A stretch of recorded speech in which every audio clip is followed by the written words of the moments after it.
Pessoal, vamos falar sobre a reunião do CMN que acabou de acontecer entre o Haddad, a Tebet e o Campos Neto na definição da meta de inflação, hein? Vamos entender esse assunto porque o pessoal ficou estressado com isso hoje. Olha só, essa notícia foi sugerida por Lula não dá seta sem tirar a mão do volante, Takamura e várias outras pessoas. Obrigado aí ao pessoal que sugeriu a notícia.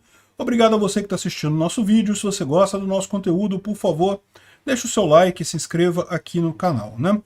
Pois bem, o que é o CMN? O CMN é o Conselho Monetário Nacional, é um conselho formado pelos presidentes do Ministério, pelos representantes do Ministério da Economia, Ministério do Planejamento e Banco Central do Brasil. Então são três pessoas, essas três pessoas que estavam almoçando hoje antes dessa reunião do CMN, né?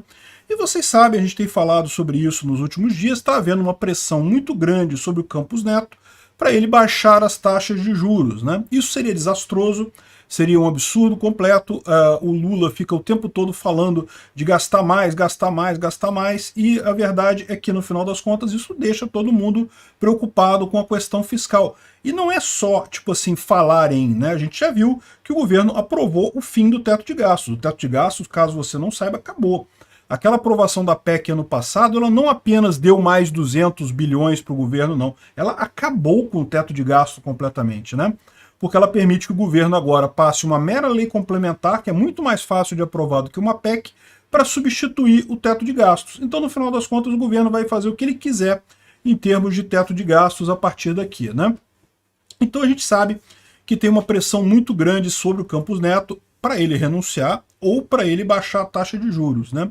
Além disso, o CMN, que é esse conselho que junta o Haddad, a Tebet e o Roberto Campos Neto, ele que define qual é a inflação alvo, qual é o valor de inflação que o Banco Central tem que tentar atingir. E lembra, esse valor da inflação é que vai determinar a taxa de juros. Por quê? Porque se o Banco Central, se a meta de inflação for, sei lá, 5%, o Banco Central pode dar uma aliviada na taxa de juros, que é uma inflação alta e coisa e tal, mas não pode. O que o problema é, esse pessoal fica falando aqui que a taxa de inflação no Brasil é irrealista de 3%, 2% e coisa e tal. E não é realista não. A gente viveu com inflação nesse nível, né? Normalmente, antes da tragédia que foi o governo Dilma, a gente teve inflação nessa faixa, não tem problema nenhum. Mas o pior é que não pode ser acima de 2, 3%, por quê? Porque a inflação tem um efeito psicológico cumulativo. Se você começa a ter uma inflação alta, persistente, 10% todo ano, o que acontece? Aquilo que a gente já explicou. Quando o governo expande a base monetária e causa inflação, tem o efeito Cantillon. O efeito Cantillon faz com que quem tem acesso ao dinheiro primeiro, esse dinheiro tem mais valor. À medida que ele vai andando na sociedade, a última pessoa que recebe ele, que tipicamente sou eu, é você, é a pessoa normal do público, esse dinheiro já perdeu o valor. Então o que começa a acontecer? Começa a acontecer que os pequenos comerciantes, o cara da quitandinha, começa a perceber que ele está se ferrando todo mês nessa história. Então quer dizer que ano que vem vai aumentar 10% a inflação, então eu vou fazer o seguinte, para resolver esse problema, eu já vou aumentar 10% agora os preços, para já ficar, para garantir o meu para o ano que vem, entendeu? Que aí, ou seja, a pessoa começa a expandir os preços antecipadamente para evitar se ferrar no efeito Cantillon.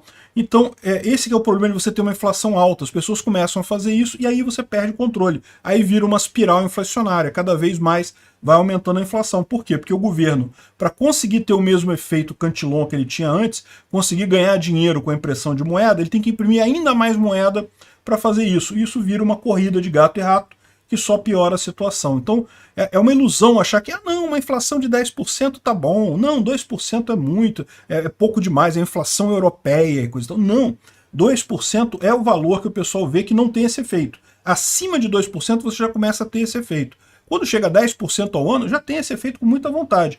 Aqui no Brasil não teve isso, por quê? Porque chegamos a 10% em 2021, mas caiu logo em seguida. Então foi justamente por essa taxa mais alta de juros que a gente conseguiu controlar a inflação e manter a coisa relativamente equilibrada, né?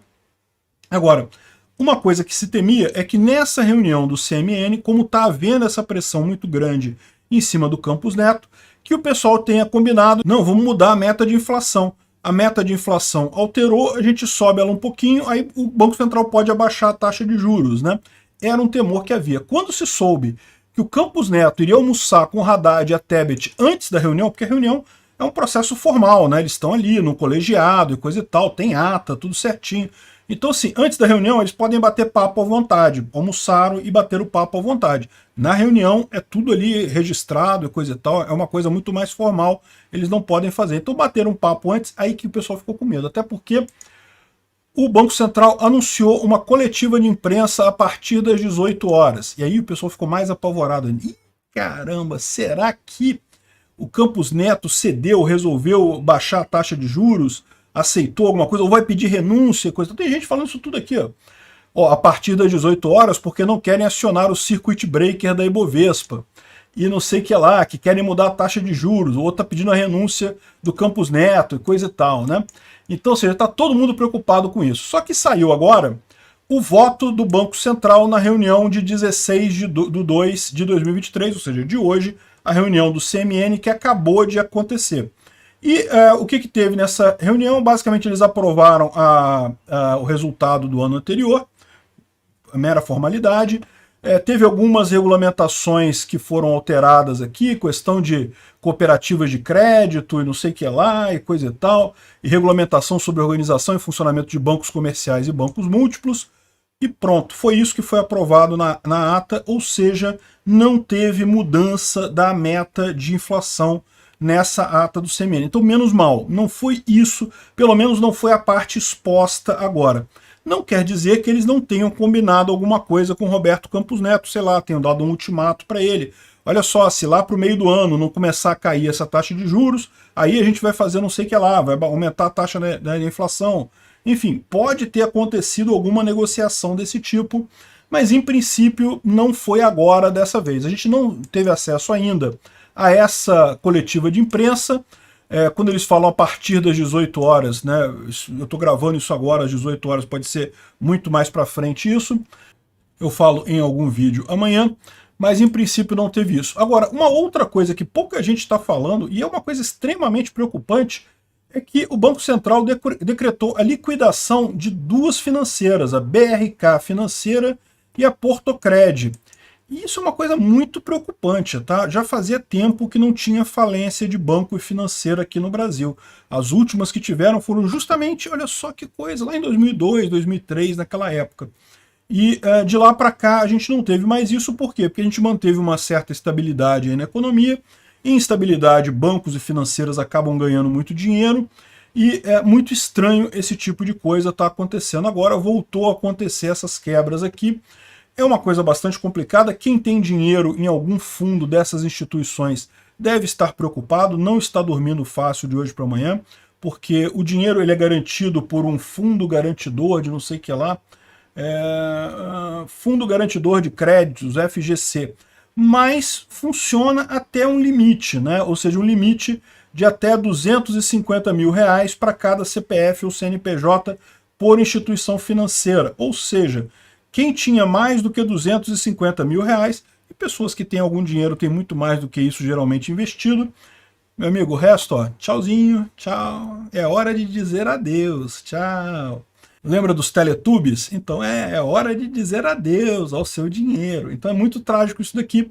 E esse tipo de coisa é uma coisa que é uma preocupação maior, porque lembra quando eu falei para você que as lojas americanas quebrando, ou até várias empresas do setor de varejo quebrando, isso era um problema, é lógico que é um problema, isso causa desemprego, isso causa insegurança na economia, mas enquanto estiver em varejo, ou mesmo em indústria, em algumas outras áreas, tudo bem. O problema é se isso afetar bancos e financeiros. Por quê? Porque nessa área você tem um fator de retroalimentação que é bastante importante. Repara, o fundo garante 250 mil por CPF ou CNPJ por instituição financeira, mas é muito comum que essas instituições financeiras todas, umas tenham investimento nas outras. Então isso quer dizer que pode ter outros bancos, outras corretoras, outras financeiras em problemas nesse momento. Por quê? Porque perderam uma boa parte da grana, porque ficou na falência disso daí, né? Não quer dizer que vão perder 100%, tá? Por quê? Porque agora tem o processo de liquidação, pode ser que sobre algum capital lá no final, e aí vai ser distribuído entre os clientes. Mas tipicamente quando chega nesse nível, as notícias não costumam ser boas. Enfim, é uma liquidação extrajudicial, ou seja, não é propriamente uma falência, mas o processo não é muito diferente disso, né? Ou seja, o banco tem lá o patrimônio dele e tem um monte de gente que tem créditos para receber desse banco e, lógico, esses créditos são maiores do que o patrimônio. Se o patrimônio cobrisse os créditos, não tinha problema nenhum, o problema é que não cobre. Então, ou seja, vai haver aí um concurso de credores aí e eles vão pagar o que der para a galera. E lembra, cliente é o último da fila. Primeiro vai pagar imposto para o governo, depois vai pagar funcionários e eventuais encargos trabalhistas, e aí depois que vai entrar clientes, acionistas e os credores de forma geral, né? Então isso é uma coisa preocupante justamente porque quebraram essas duas agora. Não são grandes empresas. Pode ser que quebrou essas duas e acabou o assunto, não tem mais problema. Mas pode ser que isso tenha um efeito multiplicador. Vamos ficar de olho. Isso é algo preocupante, sim. É algo preocupante em termos de economia brasileira. Obrigado por assistir o vídeo até o final. Além de curtir, compartilhar e se inscrever no canal, considere se tornar patrocinador com valores a partir de R$ 1,99. Clique no botão Seja Membro abaixo para saber as condições e vantagens de patrocinar o canal. Mais informações sobre o nosso projeto, visite nossos sites indicados na tela.